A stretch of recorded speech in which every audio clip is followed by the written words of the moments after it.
I've never been the type of person who shows off. While most people in my family loved expensive clothes, shiny jewelry, and flashy cars, I always preferred to live simply. That's why, when my cousin invited me to his wedding, I decided to wear the same suit I'd owned for years. It was plain, nothing fancy, but it was clean, comfortable, and it made me feel like myself. When I walked into the massive wedding hall, I could feel the stares immediately. My relatives looked me up and down, whispering to each other, smirking, as if I didn't belong. One of my uncles chuckled, loud enough for me to hear. Couldn't he afford a new suit? Everyone else is dressed like royalty. My aunt leaned over and whispered to my mother, but not quietly enough. He always looks so cheap. Doesn't he care how people see him? The words stung, not because I cared about their opinions, but because I knew the truth. They had no idea who was really behind that wedding hall, the sparkling chandeliers, the endless buffet of food, the live band that had flown in from across the country.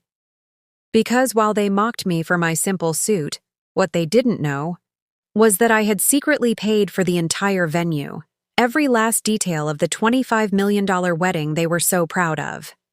See, years earlier, I had started a real estate business. At first, it was small, just flipping houses, saving every penny. But slowly, I expanded. Apartment complexes, office buildings, luxury properties.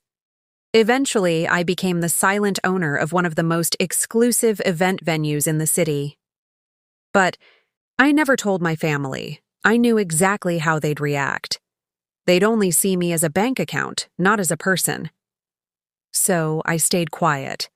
I let them believe I was ordinary. At the wedding, though, their whispers grew louder. Cousins giggled, pointing at my old shoes. My uncle even walked up to me, clapping me on the shoulder. Next time, son, invest in a decent suit. Don't embarrass the family. I smiled politely, if only he knew. As the night went on, the guests kept raving about how incredible the venue was. This is the most beautiful wedding hall I've ever seen, one relative said. The owner must be loaded, another replied. My cousins nodded, completely oblivious that the owner they were talking about was standing right next to them in that same simple suit. Then came the moment that changed everything. During the reception, the groom stood up to give a toast. He raised his glass, looking around at the glittering room.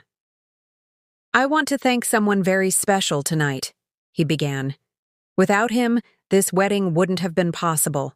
Not the venue, not the decorations, not even the food. Whispers spread instantly. Who was he talking about? He paused, then pointed straight at me. My cousin. The man you've all underestimated.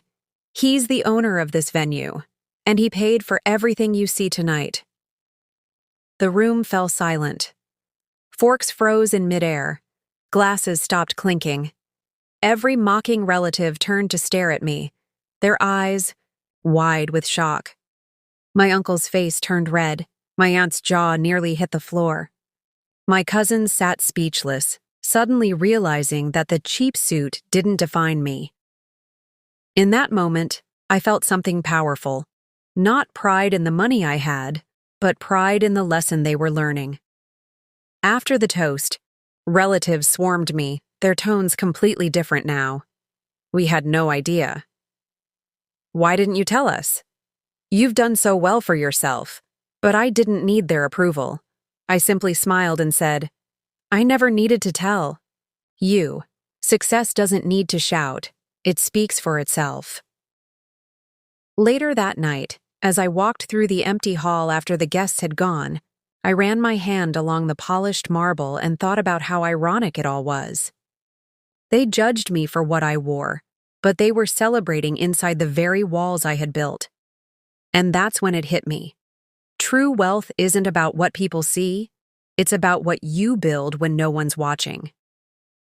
So, the next time someone laughs at your simplicity, remember, the quietest person in the room might just be the one who owns it.